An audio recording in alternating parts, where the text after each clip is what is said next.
Books यानी किताब, इनका हमारे भागते दौड़ते जीवन में बड़ा योगदान है। पता है, जब मेरा किसी से बात करने का मन नहीं करता तो अपनी पसंदीदा किताब के 4 पन्ने पलट लेती हूँ कि चलो यहाँ मन लग जाएगा। आज किताब पर बात इसीलिए की जा रही है क्योंकि ताइवान के खाने और एक मना की गई मोहब्बत की कहानी पर आधारित एक नॉवल ने इंटरनेशनल बुकर प्राइज जीत कर इतिहास रच दिया है। खास बात यह है कि ये पहली बार है जब मैंडरिन चाइनीज से ट्रांसलेट हुई किसी किताब ने इस प्रतिष्ठित अवार्ड को अपने नाम किया है। चलिए इस बुक के राइटर और इसकी कहानी के बारे में जानते हैं। मेरा नाम है अन्नू और आप देख रहे हैं युवा।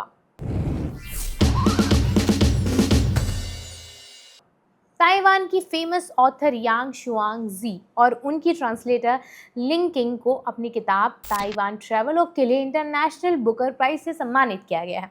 ये पहली बार है जब मैंडरिन चाइनीज को इतना बड़ा अवार्ड मिला हो।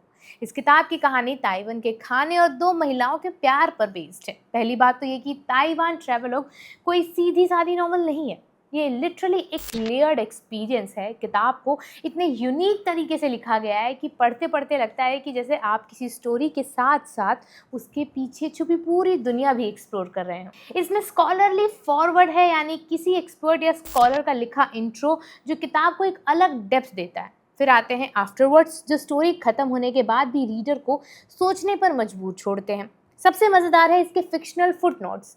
नॉर्मली फुटनोट्स बोरिंग इन्फॉर्मेशन देने के लिए होते हैं, लेकिन यहाँ लेखक ने उन्हें विटी कमेंट, साइड स्टोरीज और एक्स्ट्रा ड्रामा ऐड करने के लिए इस्तेमाल किया है। मतलब मेन स्टोरी के नीचे मिनी एंटरटेनमेंट चलता है। ऊपर से ट्रांसलेटर के रियल स्टोरीज भी हैं जो बताते हैं कि कुछ चीज़ों को दूसरी भाषा में डालना कितना ट्रिकी और इंटरेस्टिंग था।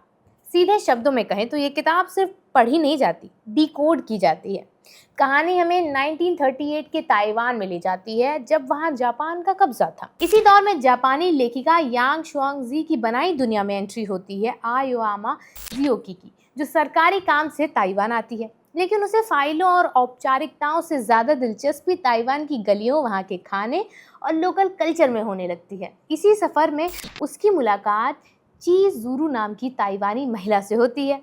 ची ज़ुरू उसके लिए इंटरप्रेटर का काम करती है, लेकिन रिश्ता सिर्फ भाषा तक सीमित नहीं रहता।